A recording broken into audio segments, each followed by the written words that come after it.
दोस्तों नमस्कार, मेरा नाम प्रशांत है और आप देखना शुरू कर चुके हैं आपका अपना खुद का चैनल खुदरंग। बीते 3-4 दिनों से एक खबर या यूं कहें कि कुछ एक वीडियोस सोशल मीडिया पर बहुत तेजी से तैर रहे हैं, बहुत तेजी से शेयर किए जा रहे हैं। समाजवादी पार्टी की आईटी सेल, समाजवादी पार्टी से जुड़े तमाम सारे ऐसे हैंडल्स जो लगातार इस तरीके के वीडियोस शेयर कर रहे हैं बहुजन समाज पार्टी के खिलाफ। और उससे पहले लगभग 10-12 दिन पहले कुछ यूट्यूब चैनल्स ने, कुछ बड़े पत्रकारों ने, कुछ तथाकथित वरिष्ठ पत्रकारों ने बहुजन समाज पार्टी और समाजवादी पार्टी का गठबंधन करा दिया था। प्रदीप सिंह एक पत्रकार हैं, जाने माने पत्रकार हैं, विश्लेषक हैं, कॉलमिनिस्ट हैं। तो उन्होंने एक वीडियो किया था और उसके बाद ये चर्चाएं लगातार चल निकली। अब सवाल ये उठता है कि उस वीडियो के करने के पीछे कारण क्या था और उसका डायरेक्शन किधर से आया। आज के इस वीडियो में उस मुद्दे पर भी चर्चा करेंगे, साथ में बहुजन समाज पार्टी से जुड़ी एक बहुत इंपॉर्टेंट खबर पर चर्चा करेंगे कि कैसे समाजवादी पार्टी जो एक नैरेटिव तैयार कर रही है बहुजन समाज पार्टी को लेकर के, उस नैरेटिव को कैसे बहुजन समाज पार्टी के ही एक बड़े नेता ने किस तरीके से उस पूरे के पूरे नैरेटिव को धराशायी कर दिया और समाजवादी पार्टी और अखिलेश यादव के पूरे खानदान की कुंडली खोल करके रख दी। आपको ये भी बताऊंगा कि 2027 के विधानसभा चुनाव से पहले स्वामी प्रसाद मौर्य ने कौन सा ऐसा बयान दे दिया है जिससे बहुजन समाज पार्टी और बहन कुमारी मायावती जी सीधे तौर पर प्रभावित होने वाली हैं। आपको बताऊंगा कि सीधे तौर पर 2027 में बहन कुमारी मायावती जी का जो मुस्लिम्स को लेकर के उससे पहले जो बहन कुमारी मायावती जी ने बयान देने शुरू किए हैं, उसके पीछे के असली कारण क्या हैं और बहन कुमारी मायावती जी मुसलमानों को लेकर के इतना ज़्यादा बात क्यों कर रही हैं, वो भी तब जब मुसलमानों का जो रिप्रेजेंटेशन है बहुजन समाज पार्टी में, उसके बावजूद बसपा को बहुत ज़्यादा फायदा नहीं मिला। पूरा एनालिसिस करेंगे इस पर और साथ में बताऊंगा कि कैसे ओम प्रकाश राजभर ने भारतीय जनता पार्टी के सामने आर पार का ऐलान कर दिया है। सब कुछ बताऊंगा, लेकिन सबसे पहले एक खबर, और खबर वो जो समाजवादी पार्टी के से जुड़े तमाम सारे चैनल प्रचारित कर रहे हैं, प्रसारित कर रहे हैं। अखिलेश यादव को के कुछ बयान लगातार सोशल मीडिया पर शेयर किए जा रहे हैं, जिसमें वो बहुजन समाज पार्टी को वोट नहीं देने की बात करते हैं, जिसमें वो कहते हैं कि बहुजन समाज पार्टी का एक विधायक है वो भी अंदर खाने भारतीय जनता पार्टी से मिल गया है। बी टीम बताने की बेसिकली वो कोशिश कर रहे हैं। पहले वाला बयान सुनिए, उसके बाद अखिलेश यादव का दूसरा भी बयान सुनवाएंगे, फिर उस पर किस तरीके से समाजवादी पार्टी ने ये नैरेटिव क्यों फैला रही ये विश्लेषण करेंगे। और बाद में विश्वनाथ पाल का वो बयान जिसमें उन्होंने समाजवादी पार्टी की धज्जियां उड़ाई हैं। पहले अखिलेश यादव का ये बयान सुनिए, ये पुराना बयान है। वोट देने का मतलब है अपना वोट खराब करना। हाँ, वो बीजेपी का साथ दे रहे हैं, चाहे सामने से चाहे पीछे से। इसलिए मैं आपके सामने अपील करता हूँ कि बहुजन समाज पार्टी को वोट देने का मतलब है अपना वोट खराब करना। ये बयान एक प्रचारित हो रहा है अखिलेश यादव का। इसके अलावा एक बयान और अखिलेश यादव का बहुत तेजी से वायरल हो रहा है, ये भी सुनिए जरा। ये सुनिए। जिसका एक विधायक गलती से जीत गया, वो भी अंदर ही अंदर हाथ मिला लिए बीजेपी से। इसलिए अपने बहुजन समाज के लोग सावधान है कि नहीं है? आप लोग भी सावधान रहिए। ये एक बयान छोटी छोटी क्लिप काट के वायरल की जा रही है। मैं आपको एक बात बताऊं, चुनाव से पहले जो सोशल मीडिया और आईटी सेल का काम होता है, बेसिकली यही होता है कि किस तरीके से आप जिस भी दल से आपको सबसे ज़्यादा इनसिक्योरिटी महसूस हो रही हो, तो सबसे पहले आप उसके खिलाफ एक एजेंडा तैयार करें। और ख़ास तौर पर वो दल जो एक्स फैक्टर के तौर पर किसी भी स्टेट में या किसी भी सीट पर, चाहे वो असेंबली कॉन्स्टिट्यूएंसी की सीट हो चाहे वो पार्लियामेंट्री कॉन्स्टिट्यूएंसी की सीट हो, वो उन सीटों पर अगर कोई दल ऐसा है जो एक्स फैक्टर है और जो आपके साथ नहीं है लेकिन आपके जैसे ही पॉलिटिक्स करता है, तो उसके लिए एक अलग तरीके से प्लानिंग तैयार की जाती है। और उसी प्लानिंग का नतीजा है कि अचानक से गठबंधन की बातें चलने लगी हैं। तमाम सारे जो समाजवादी पार्टी समर्पित या भारतीय जनता पार्टी समर्पित जो ऐसे चैनल्स हैं, ऐसे पत्रकार हैं जिन पर ऐसे आरोप लगते हैं, और उस तरफ से इस तरीके से वीडियोस आते हैं, फिर दूसरी तरफ से इस तरीके के वीडियो सोशल मीडिया पर शेयर किए जाते हैं, पुराने बयानों की क्लिप्स। इससे देखिए होता क्या है कि जो मुख्य मतदाता होता है उस पार्टी का मतदाता भ्रमित हो जाता है। वो कंफ्यूजन में चला जाता है कि हमारी पार्टी क्या करने वाली है, क्या वो गठबंधन में जाने वाली है या फिर वो अकेले लड़ने वाली है। और दूसरी तरफ पार्टी के जो ऑफिशियल लोग होते हैं वो सीधे तौर पर भैया कहते हैं कि हमारे साथ गठबंधन में नहीं है, ये है वो, एक कंफ्यूजन की स्थिति बना के रखना चाहते हैं। ऐसे में नुकसान उस इकलौते अकेले दल का होता है जो किसी गठबंधन का हिस्सा नहीं होता। और यही चीज बहुजन समाज पार्टी के साथ 2024 के लोकसभा चुनाव में हुई, यही बात 2022 के विधानसभा चुनाव में हुई। मुझे याद है कि बहन कुमारी मायावती जी ने जब 2022 का विधानसभा चुनाव बहुजन समाज पार्टी बुरी तरीके से हारी और मात्र एक विधायक उमाशंकर सिंह रसड़ा से जीते, और उस पर अखिलेश यादव ने यह बयान दिया, और हार के बाद बहन कुमारी मायावती जी ने सीधे तौर पर एक बयान दिया था जिसमें उन्होंने कहा था कि मनुवादी मीडिया के नैरेटिव बनाया, भाजपा को सिर्फ सपा रोक सकती, इस बात का नैरेटिव मनुवादी मीडिया ने बनाया, और इसी वजह से मुसलमान वहां से पूरी तरीके से बहुजन समाज पार्टी से समाजवादी पार्टी की तरफ शिफ्ट हो गया। उन्होंने यह भी कहा था कि मैं फिर कहती हूं कि पूरा का पूरा मुसलमान वोट सपा को चला गया, और उसी को देखते हुए दूसरे दलित और हिंदुओं के वोट सपा की गुंडागर्दी आतंकवाद को याद करते हुए बीजेपी में चले गए। यह बयान बहन कुमारी मायावती जी ने मेरे ख्याल से चुनावी नतीजों के बाद दिया था। 11 मार्च महीने का ही ये बयान था बहन कुमारी मायावती, मार्च 2022 का, मुझे ये याद है। और इस बयान के बाद बहन कुमारी मायावती जी ने 24 का चुनाव लड़ा, उसमें भी बहन जी ने कहा मुसलमानों को लेकर के। तो बात सिर्फ इतनी है कि मुसलमान वोट सीधे तौर पर समाजवादी पार्टी को वोट करता है, ये बात सब जानते हैं। बहुजन समाज पार्टी को क्यों मुसलमान वोट नहीं करता है और क्यों बहुजन समाज पार्टी मुसलमानों पर इतना बड़ा रिस्क ले रही, इसका एनालिसिस मैं अभी इसी वीडियो में थोड़ी देर बात करूंगा। सबसे पहले बात उस रणनीति की कर लेते हैं कि जो समाजवादी पार्टी और बहुजन समाज पार्टी में चल रही है। तो समाजवादी पार्टी एक तरफ ये नैरेटिव फैला रही है कि गठबंधन हो सकता है अनऑफिशियली, और दूसरी तरफ ये कहा जा रहा है कि अभी कोई बात ऐसी है नहीं।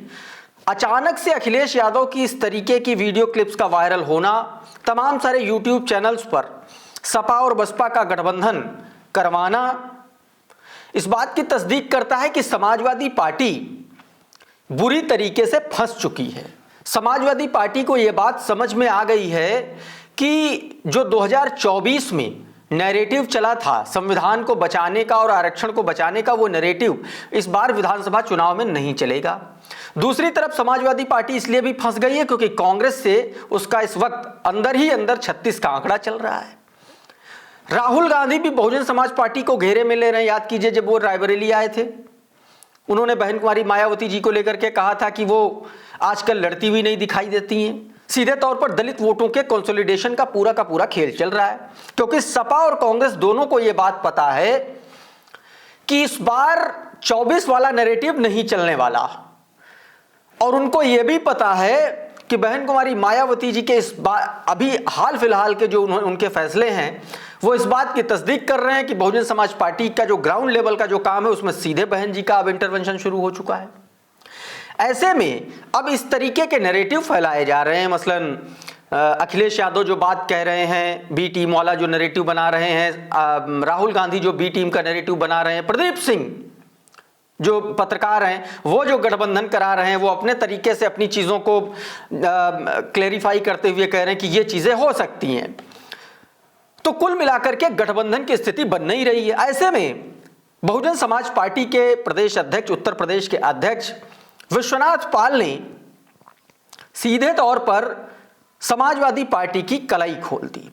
गठबंधन को लेकर के उन्होंने बीते दिनों अंबेडकर नगर में एक बयान दिया, वो आप लोगों को सुनना चाहिए कि किस तरीके से उन्होंने समाजवादी पार्टी में बिना नाम लिए अपर्णा यादव से लेकर के और अखिलेश यादव के बहनोई तक को बता दिया कि किस तरीके से समाजवादी पार्टी के घर के ही लोग भाजपा की बी टीम बने हुए हैं और ये दूसरे को गठबंधन का ज्ञान दिया जा रहा है और बसपा को बी टीम बता रहे हैं। पहले ये सुनिए कि कैसे विश्वनाथ पाल ने कायदे से समाजवादी पार्टी की को लताड़ लगाई है। सुनिए जरा। समाजवादी पार्टी ये 2024 में सिद्ध भी किया। भाजपा के बड़े बड़े नेताओं ने कहा था समाजवादी के लोगों से कि अगर बीएसपी इंडिया गठबंधन में आ गई तो भाजपा एकदम से साफ हो जाएगी। इसलिए आपकी जिम्मेदारी है रामगोपाल यादव जी, माननीय अखिलेश यादव जी, कि बीएसपी को कतई नहीं आना चाहिए इस गठबंधन में। और लोग आरोप लगाते कि बहन जी नहीं आई, वो तो हमारी नेता है, बहन जी जो निर्णय करना वो करेगी। लेकिन आप लोगों ने देखा होगा कि रामगोपाल यादव जी बोल रहे थे बहन जी के लिए कि बहन जी कौन है, वो आ जाएंगे, हम लोग गठबंधन से बाहर हो जाएंगे। बोल रहे समाजवादी लोग नहीं बोल रहे। अखिलेश यादव जी भी कह रहे थे इनकी गारंटी कौन लेगा। अरे माननीय अखिलेश यादव जी, आपने और किसकी गारंटी पूछी? किसी को और पूछी है? नहीं। तो आप बहन जी की गारंटी पूछने वाले कौन होते हो? और शिवपाल जी कह रहे हैं बहन जी का नाम है, ये कौन है? तो इन लोगों की एक साजिश चल रही है, क्योंकि ये फर्जी पीडीए बनाए घूम रहे हैं। इनका मतलब है सबसे ज्यादा कि हम जो बहुजन समाज का वोटर है इसको हम गुमराह करें। तो हम लोगों को ये बचना है कि इनके गुमराही को नहीं आना है, और ये तभी बच पाएंगे जब बूथ तक हम मजबूत हो जाएंगे। वरना तो ये जो प्रोपेगेंडा फैलाने वाले लोग हैं उसमें अभी मैं देख रहा हूँ इस वक्त 4 से 10 दिनों से मीडिया भी बहुत मेहरबान हो गई है इसके ऊपर, बहुजन समाज के ऊपर मीडिया भी बहुत मेहरबान है। जो कभी एक न्यूज नहीं दिखाते थे, जो हेडलाइन पे नहीं लिखते थे, आज उनका मैं देख रहा हूँ कि बड़े बड़े पेपरों में खूब फ्रंट पे छप रहा है। चलो धन्यवाद आपको, कभी भी छापो, हमारे लोग समझदार हैं और बड़े बड़े चैनल दिखा रहे हैं। इतना मजा वो लोग ले रहे हैं जिनके घर में खुद खंडित हुआ है, बाप को ढकेल करके माइक छीन लिया, चाचा अलग घर बना लिया, छोटा भाई भाजपा में है, छोटे भाई की औरत भाजपा में महिला आयोग के उपाध्यक्ष है, सगे धर्मेंद्र यादव के बहन वही चुनाव लड़े खुद सपा के खिलाफ भाजपा कैंडिडेट बन करके, तो अपने गिरेबान में नहीं देख रहे लोग। ये करे बस बीएसपी बहुजन समाज पार्टी इस देश के बड़े प्रदेश में पूर्ण बहुमत से अकेले दम पर सरकार बना चुकी है। और फिर मैं इन लोगों को बोलना चाहता हूँ कि हमें तुम्हारी जरूरत नहीं है। हमारे बहुजन समाज का कार्यकर्ता फिर से मजबूती के साथ मेहनत करके 2007 के तक पर सरकार बनाएगा, मुख्यमंत्री बनेगी। अरे मैंने कह दिया साहब हमें नहीं जरूरत किसी, और ये प्रैक्टिकली भी हुआ है।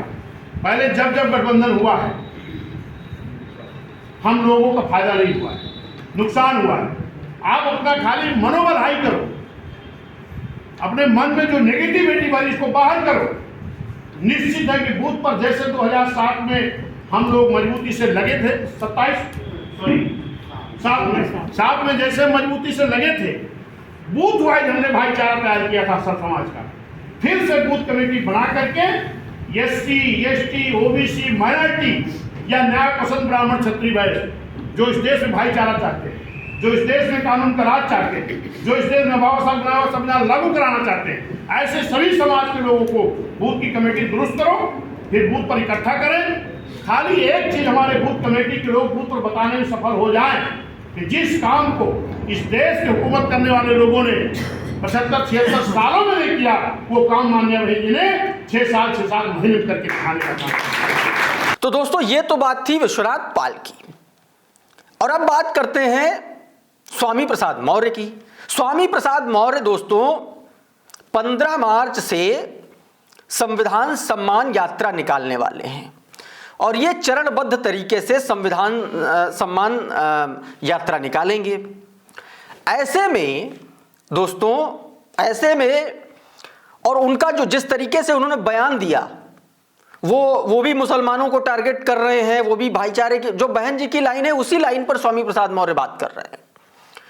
लेकिन दूसरी तरफ जब आप इसी वीडियो में आगे देखते हैं कि स्वामी प्रसाद मौर्य क्या कह रहे हैं, तो समझ में आता है कि स्वामी प्रसाद मौर्य भी दोस्तों सीधे तौर पर कहीं ना कहीं जो काम राहुल गांधी कर रहे हैं, जो काम अखिलेश यादव कर रहे हैं, वही काम स्वामी प्रसाद मौर्य कर रहे हैं। ऐसे में इस तरीके के भी सवाल उठ रहे हैं कि क्या स्वामी प्रसाद मौर्य 2027 के विधानसभा चुनाव में कहीं कोई ऐसी डील तो नहीं कर चुके हैं अंदर ही खाने भारतीय जनता पार्टी के साथ? ऐसे भी सवाल उठ रहे हैं, क्योंकि इससे सीधे तौर पर बहुजन समाज पार्टी का नुकसान होता हुआ दिखलाई पड़ रहा है। पहले सुनिए स्वामी प्रसाद मौर्य क्या कह रहे हैं, कैसे बहन जी की ही लाइन पर खेल रहे हैं, लेकिन बहन जी से कटे कटे घूम रहे हैं। पहले सुनिए, ये बयान सुनिए, उसके बाद आगे की बात कुल मिलाकर के आज पूरे प्रदेश में ये स्वामी प्रसाद मौर्य का बयान, समस्याओं की भरमार है। हाँ, सरकार स्वयं संवैधानिक मान्यताओं का उपहास कर रही है, संविधान की व्यवस्था से खिलवाड़ कर रही है, त्योहारों की बात कर रहे हैं, वो संविधान की बात कर रहे हैं। आज ऋणात्मक राजनीति की दिशा में सरकार आगे बढ़ रही है। आज बड़े पैमाने पर बेरोजगारी है, महंगाई है, गरीबी है, किसान समस्या है, महंगी शिक्षा की समस्या है, अस्पतालों से दवा नदारद है, साथ ही साथ सरकारी नौकरियां गायब हैं, बड़े पैमाने पर आज लोग बेरोजगार हो रहे हैं। इसके साथ ही साथ ये पहली सरकार है जो सरकारी संपत्तियों को निजी हाथों में बेचने का पाप कर रही है। आगे सुनिए, आगे सुनिए। कांशीराम जी के जन्मदिन 15 मार्च से ये सुनिए, प्रदेश का प्रदेश व्यापी यात्रा का कार्यक्रम प्रारंभ कर रहे हैं, जिसमें मुख्य रूप से संविधान सम्मान व जनहित के मुद्दों को लेकर के हमारी यात्रा पूरे प्रदेश में होगी। पूरा प्रदेश में चूंकि 18-19 मंडल हैं, इसलिए हम सभी मंडलों को चरणों में बांट करके चरणबद्ध कार्यक्रम करने जा रहे हैं, जिसमें पहले चरण का कार्यक्रम 15 मार्च मानव कांशीराम जी के जन्मदिन के अवसर पर सामाजिक परिवर्तन स्थल पर स्थित मानव कांशीराम जी की प्रतिमा पर माल्यार्पण से प्रारंभ होगा और पहले चरण का कार्यक्रम 5 दिवसीय कार्यक्रम होगा, जिसमें मैं रायबरेली, अमेठी, बेसिकली स्वामी प्रसाद मौर्य का ये जो कार्यक्रम है कि पहले चरण में वो रायबरेली से शुरू करेंगे, फिर दूसरा चरण शुरू करेंगे, और सीधा तौर पर देखिए उन्होंने मान्यवर साहब कांशीराम के जन्म जयंती के मौके से उन्होंने इस तरीके का कार्यक्रम शुरू कर, मतलब ऐसी शुरुआत की। इसका सीधा सीधा एक ही मैसेज जाता है कि वो संविधान सम्मान यात्रा में जाएंगे, ऐसे में दलित वोटर्स को ये इम्पैक्ट करेंगे, प्रभावित करने की कोशिश करेंगे। तो सीधे तौर पर अगर दलित शोषित वंचित वर्ग के मतदाताओं में बंटवारा होता है, उनके वोटों का बंटवारा होता है, तो उसका सीधा सीधा जो फायदा होगा वो भारतीय जनता पार्टी को मिलता हुआ दिखलाई पड़ रहा है। इसलिए इस बात की चर्चा शुरू होगी कि क्या स्वामी प्रसाद मौर्य 2027 के विधानसभा चुनाव से पहले भारतीय जनता पार्टी में जाने की तैयारी कर चुके हैं और इसीलिए वो इस तरीके का माहौल बनाने की कोशिश कर रहे हैं क्या? तो ये तो बात थी दोस्तों स्वामी प्रसाद मौर्य की। दूसरी तरफ ओम प्रकाश राजभर का जिक्र मैं इन पिछले कुछ दिनों से लगातार कर रहा हूं, और ओम प्रकाश राजभर जिस तरीके की राजनीति करते हैं, जिस तरीके से ओम प्रकाश राजभर इस वक्त उन्होंने अपना स्टैंड बदला है, उससे एक बात बहुत सीधी सीधी समझ में आ रही है, वो ये कि ओम प्रकाश राजभर भारतीय जनता पार्टी से और मुख्यमंत्री योगी आदित्यनाथ की सरकार से बहुत ज्यादा खुश नहीं है। अब दोस्तों ओम प्रकाश राजभर ने भारतीय जनता पार्टी पर अभी से दबाव बनाना शुरू कर दिया है, और यह दबाव न सिर्फ उत्तर प्रदेश के लिए बल्कि बिहार विधानसभा चुनाव के लिए भी है।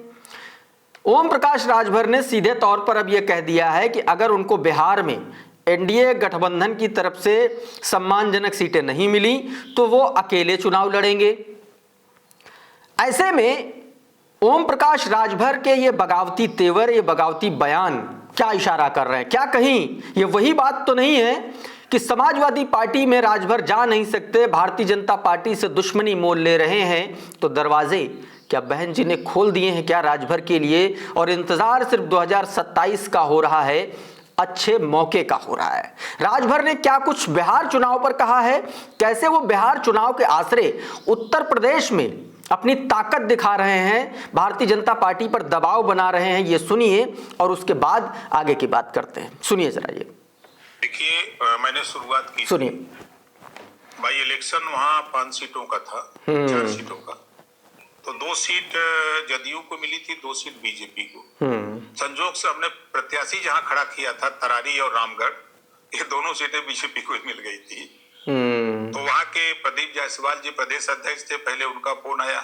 और आप सोचिए कि अगर उसी रामगढ़ में जहां पर बसपा मेरे ख्याल से दूसरे नंबर पर रही थी, वहीं पर अगर ओपी राजभर खुल करके बसपा के समर्थन में होते तो बसपा की स्थिति बहुत मजबूत होती। वहां समर्थन करेंगे तो अच्छा नहीं है, तो उन्होंने कहा कि नहीं, इस बार होगा तो निश्चित निगम में हम आपके लोगों को एडजस्ट करेंगे। तो दुर्भाग्य से अभी तक हुआ नहीं है, उम्मीद जगाए हुए हैं।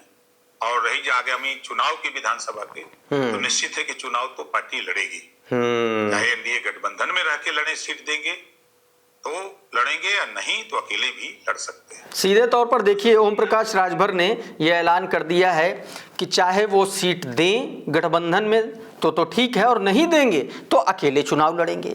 ओम प्रकाश राजभर का ये सीधे तौर पर जो बयान है, ये भारतीय जनता पार्टी की मुश्किल खड़ी करने वाला है। बिहार में भले कम खड़ी करे, लेकिन उत्तर प्रदेश में बड़ी मुश्किल खड़ी कर रहा है, क्योंकि ये माना जा रहा है कि बिहार के आश्रय ओम प्रकाश राजभर उत्तर प्रदेश में सीटों को नेगोशिएशन की बात अभी से उन्होंने शुरू कर दी 2 साल पहले। ऐसे में अगर, और दूसरी तरफ आप देखें कि योगी आदित्यनाथ से ओम प्रकाश राजभर की नहीं बनती है, अगर वो पंचायती राज मंत्री हैं तो सिर्फ दिल्ली दरबार के आदेश पर। ऐसे में ओम प्रकाश राजभर जिस तरीके से बहन कुमारी मायावती जी की अलग अलग मुद्दों पर तारीफ करते हुए नजर आते हैं, और समाजवादी पार्टी ने अपने दरवाजे बंद कर रखे हैं, तो जो जैसा मैंने पहले कहा, वो वाला भी एक प्रोबेबिलिटी, एक संभावना दोस्तों बन सकती है। और अब आखिरी मुद्दे की बात, बहन कुमारी मायावती जी के प्लान 2027 को लेकर के, बहन जी का मुसलमानों को लेकर के किस तरीके से वो मुसलमानों को प्रभावित कर रही हैं, किस तरीके से मुस्लिम्स को लेकर के वो बात कर रही है। लेकिन सवाल ये उठता है कि क्या बहुजन समाज पार्टी की तरफ मुसलमान जाएंगे? जवाब है नहीं। और ये नहीं मैं इतना ब्लंटली इसलिए बोल रहा हूं क्योंकि अक्रॉस द कंट्री आप देख लीजिए, मुस्लिम वोटर्स का एक ट्रेंड है। मुसलमान वोट वही करता है जो भारतीय जनता पार्टी को हराने की स्थिति में हो पार्टी। कम से कम तब से जब से भारतीय जनता पार्टी इस देश में मजबूती के साथ खड़ी हुई है, चाहे प्रदेशों में हो, चाहे राज्यों में हो, चाहे किसी एक पर्टिकुलर कॉन्स्टिट्यूएंसी में हो। मुस्लिम वोट वहीं जाते हैं जहां पर सीधे तौर पर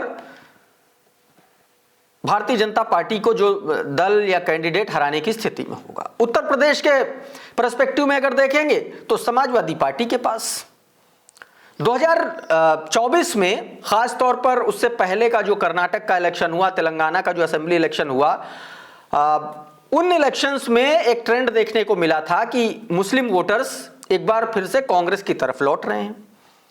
और 2024 से पहले याद कीजिए कि राहुल गांधी का जो भारत जोड़ो यात्रा थी वो निकली थी जब उत्तर प्रदेश से, तो उन मुस्लिम्स और दलित एरियाज से होकर के निकली थी, पश्चिमी उत्तर प्रदेश में खास तौर पर। राहुल गांधी की कोशिश ये है कि मुसलमानों का कंसोलिडेशन अपनी तरफ लेकर के आया जाए, लेकिन समाजवादी पार्टी मुसलमानों की नंबर 1 फेवरेट पार्टी है आज की तारीख में उत्तर प्रदेश में। ऐसे में बहुत कम गुंजाइश है कि समाजवादी पार्टी से इतर किसी और दल को मुसलमान वोट करेंगे। कुछ फैक्ट, कुछ तथ्यों के आधार पर मैं इसको जस्टिफाई करता हूं। 2007 में बहुजन समाज पार्टी की सरकार बनी थी, 30% से ज्यादा लगभग वोट मिला था बहन जी को।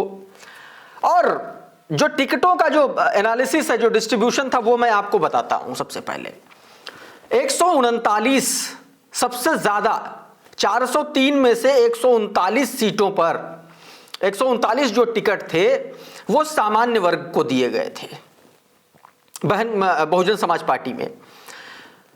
और दूसरे नंबर पर सबसे ज्यादा टिकट दिए गए थे पिछड़ों और अति पिछड़ों को। 114 टिकट बहुजन समाज पार्टी ने पिछड़ों और अति पिछड़ों को दिया था 2007 में।